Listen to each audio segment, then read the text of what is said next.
Hello' everyone, আপোনালোকৰ মাজত আজি আকৌ লৈ আহিলোঁ এটা আনবক্সিং ভিডিঅ'। বহুতখিনি আপোনালোকৰ বেনিফিট হ'ব, একদম কেমিকেল ফ্ৰী হয়, ইয়াত কোনো কেমিকেল নাই। মই ইউজ কৰি ভাল পাইছোঁ, ভাবিলোঁ আপোনালোকলৈও এই প্ৰডাক্টটো আগবঢ়াওঁ।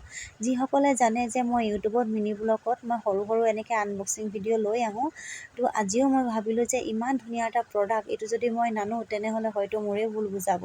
তাকে ভাবিলোঁ লৈ আহোঁ সোনকালে, কাৰণ কেলৈ এতিয়া আপোনাৰ এইটো একদম অফাৰ প্ৰাইজত চলি আছে। আৰু যিহেতু মই কেমিকেলৰ বস্তু লগাই বেয়া পাওঁ, সেইটো কাৰণে মই ছাজেষ্ট কৰোঁ যে আপোনালোকক কেমিকেলৰ বস্তু লগাব নালাগে। আৰু মই এটা কমপ্লিট লগাই শেষে কৰিছোঁ, দেখিছে নহয়, এক সপ্তাহৰ ভিতৰত। আৰু ইয়াৰ কালাৰ আপোনালোকে চাওক, জাষ্ট OMG, একদম লাইট কালাৰ। আৰু আপোনালোকে যদি ডাৰ্কো কৰিম বুলি ক'লে তেনেহ'লে ডাৰ্কো কৰিব পাৰে, একদম ইজি। আৰু ইয়াৰ মানে মই কি ক'ম, আপোনাৰ লিপছটো একদম ক'লা কেতিয়াও নকৰে, আৰু লগতে ড্ৰাইনেছ নানে কেতিয়াও। একদম আপোনালোকে বহুতখিনি মানে ইউজ কৰি ভাল পাব। ভাল লাগিলে লাইক কমেণ্ট কৰিব নাপাহৰিব। বাই।